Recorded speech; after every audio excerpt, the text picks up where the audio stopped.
myself. I thought, sure, why not? And I went there and everything was fine for approximately like a month. And then the locks were cut off my storage and he was using things out of it in his home and telling me to my face that it wasn't my stuff. And further things started to happen, which we'll get into. So I want you to understand that's how I got from where I was living in Georgia to where the cult was in Alabama. So there's a characteristic leader. And I remember one of the first church meetings that happened, a gentleman, we'll call him Tim.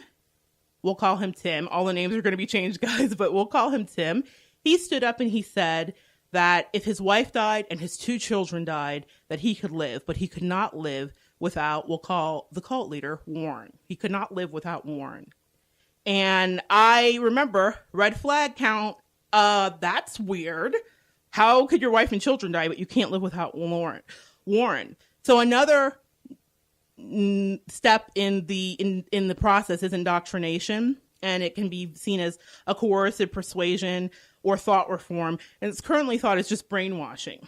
And one of the things that happened is some of the other broken people that he was assembling were gathered to live in a place that he deemed the discipleship incubator. It was a place way out in the country in Bessemer, Alabama. And it was the discipleship incubator. He named it that. It didn't come with that name on the deed. That was the creepy name he gave it. And we lived there because we now were economically dependent on him, another faction of being in a cult, working at his wife's childcare center. The culmination of this process is often seen, this kind of coercion, by the group doing things that are not in their own best interest, but consistently in the best interest of the leader. And then, we talked about this, economic, sexual, and other exploitation of the group members by the leader. So all of this happens, and in this situation, a lot of these things happened too. Okay, so I want to just really clarify. Some groups may not fit the exact definition of a cult, but may pose a potential risk. And I want you to know this for anybody that you know may be in this situation. There are 10 warning signs of a potentially unsafe group leader. Absolute authoritism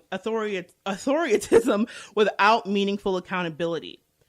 And I'll tell you, in my situation, all things were ran through Warren. He was the end all and be all, and his followers were sycophants. I told you about the storage unit and seeing my ficus tree in his house and saying, hey, isn't that my ficus tree? And I knew that it was missing because he had cut the lock off one day and when he got in an enraged fit because I wouldn't open the door, because I was at that point paying for it and thinking, why would I? And he said, someone's donated some chairs to the church and we need you to open that storage and we need it right now. Are you for the cause or are you not? And because I couldn't get to him fast enough, I arrived at my storage unit and the lock had been sawed off. So that's the first violation of your rights. And then it starts to begin to be a normalized thing. And he denied that he was using the things out of my house, even though I knew what they were. So that was a little crazy moment. Red flag 1. Then there is no tolerance for questions or critical inquiry. That's number 2 on that list. And in the beginning, I'll tell you, my feelings stirred. Everything started to feel really creepy to me within the first month. And my intuition was pinging and going off. And at a meeting I had, because he was very insistent on these spiritual father meetings. He was very much about forcing the fact that he was your spiritual father down your throat. And at a meeting, I asked him, because I'm me, is this a cult? And you may think it's a silly question, guys. I mean, are you going to ask a cult leader, is this a cult? But that was where I was at my 21 years of age. And he looked at me and he very calmly and chillingly said, if it was, would I tell you? He would say to me often that I kicked against the pricks and that I needed to unlearn my worldly indoctrination and go with the flow. At another spiritual father meeting, he backed me into a door so that I couldn't escape and told me that he was a tolerant and loving father, and that he knew he was a tolerant and loving father because his father, an alcoholic and a grand wizard for the KKK, had lived in Florida, and he wrote all of the propaganda at the time that Warren was growing up. He pointed down at my flip-flops I was wearing that day, and he said, I relate to you, Florida girl. In fact, I used to wear flip-flops just like those as I was playing kick the can in fields as burning crosses lit up the night. While my father spoke, he said, that was a bad father. I am a good one because I have found it in my heart to love you. Red flag number 700. right? For a myriad of reasons there. But that was a moment I'll never forget. And that was just his way of demoralizing me and letting me know, like, you're not worthy, but here I am figuring out how to love you and how to figure out how to tolerate you, which was really always a message. Even though I come from this really strange and racist background, I'm evolved. I'm integrated.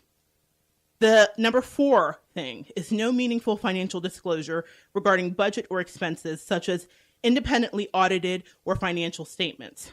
We had a women's group in this church, and the group scrimped and saved for a trip. And he used the money for whatever he felt like, and he dared us to inquire what he had used it for. We had no rights. He was the head of the church. He berated the church for 3 hours that day and told us all how horrible we were. He would decide what happened with our money. At another instance, he used his connections in the community to tell me that my tithe wasn't enough, even though his wife and their company was paying me my salary, and he knew exactly how much I got paid. He had called the bank president and had a hotline back and forth with the bank president in this small local town, a small local branch rather, and the bank president was reporting to him exactly how much I had and if I had any other income. And what I want you to understand about that is that he wanted to make sure that I was completely dependent on him. And I'd had my mother sending me like a Christmas gift of money or something like that. And he would tell me, and it always would freak me out. How did he know? And then one day he disclosed that the bank president called him and let him know it was in my account and that he was disappointed with my tithing because it wasn't enough. At the time, I'd figured out I got to get out of here, and I started to save. And he wanted to know what that lump sum was for. That's another thing. Number 5, unreasonable fear of the outside world, such as impending catastrophe, evil conspiracies, and persecutions. We were often drilled in the cult about the fact that the world would not like us and to prepare for war.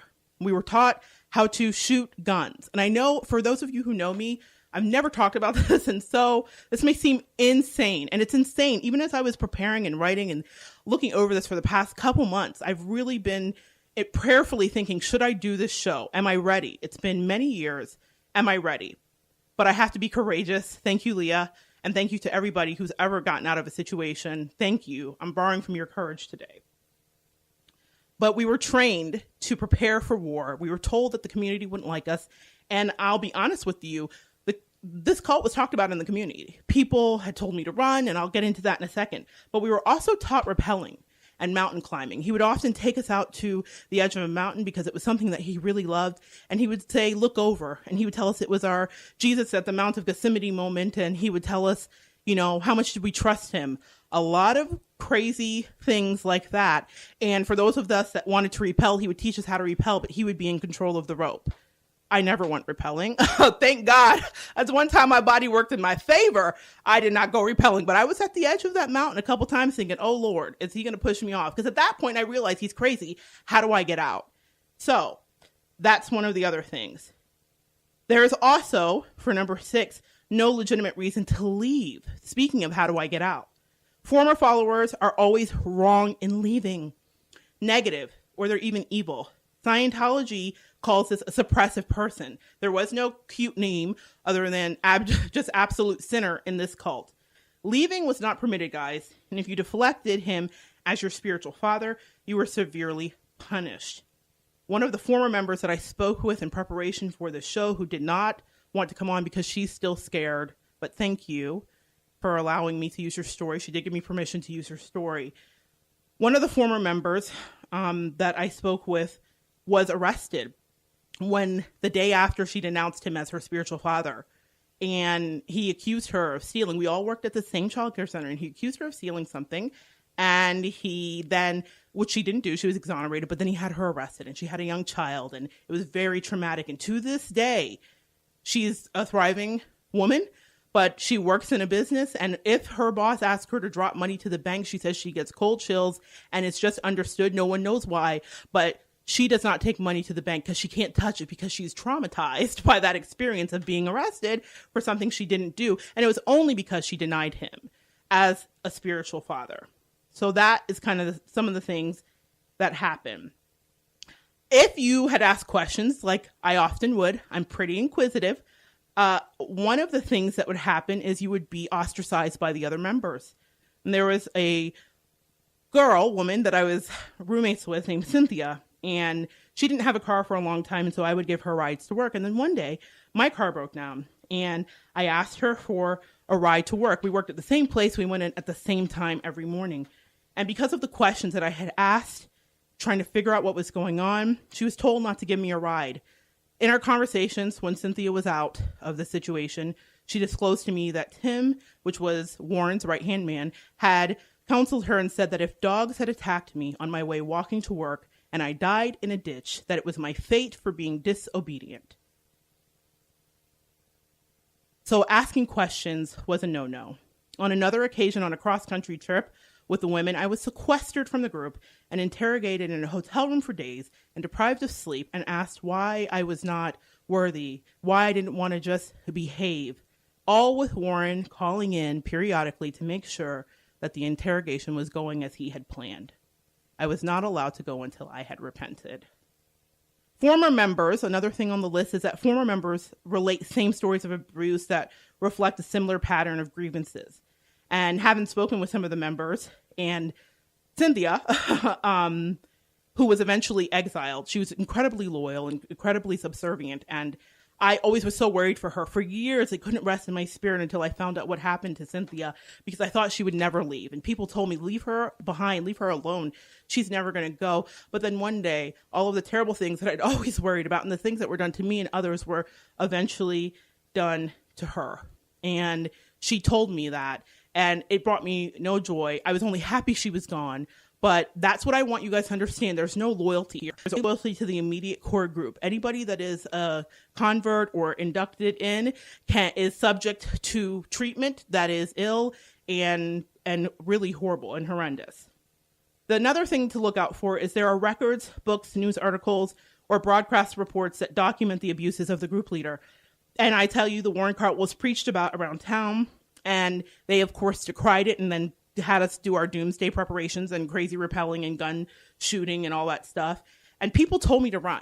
Just innocent, like, parents that I worked for that felt creepiness, even when they're pulling their kids out of the childcare center, they're like, please get out of here. You deserve more. You can have more. This is not what Christianity looks like. Another thing is followers feel they can never be good enough. And I'll tell you this. Cynthia and I lived in a place which was called the Discipleship Incubator, and we worked at the same daycare. And it was always like the Hunger Games. We were pitted against each other and told that one was never better than the other, and there was constant talking about each other and encouraging that. And I always wanted to be loyal, and Cynthia wanted to be liked. I liked her, and so I thought, I'll be her friend. And I remember coming into conversations and thinking, how could she say this? When I would defend her to the end. And in fact, I carried her in my heart for many umpteen years until I finally found out she was free. But that is what is done. And it reminded me of something I heard when I was watching the Leah Remini special about how sitting at the table with the leader of Scientology, I think it's Miscavige, that they were encouraged to attack each other, even physically at times. And for a long time, I had convinced myself that this was just, I was overblowing it in my head. This wasn't as crazy as I thought. I'm overreacting. And then when I saw that show, and that's why it's so important to speak your truth. When I saw that show for the first time in 15 years, all these emotions were brought up in me. And I realized that what I had gone through was a real thing. It wasn't in my imagination. And that pitting against each other, that Hunger Game atmosphere was created to make sure that the person in power stayed in power. So another thing is the group leader is always right. If you thought that Warren was wrong, you faced a firing squad, which was a group of men who would berate you and let you know that you were not liked, but they would stretch themselves like Warren stretched himself to tolerate you. Toleration was a big theme there. Also, another thing, and this is the last thing, the group leader is the exclusive means of knowing the truth or receiving validation from God. No other process of discovery is really acceptable or credible.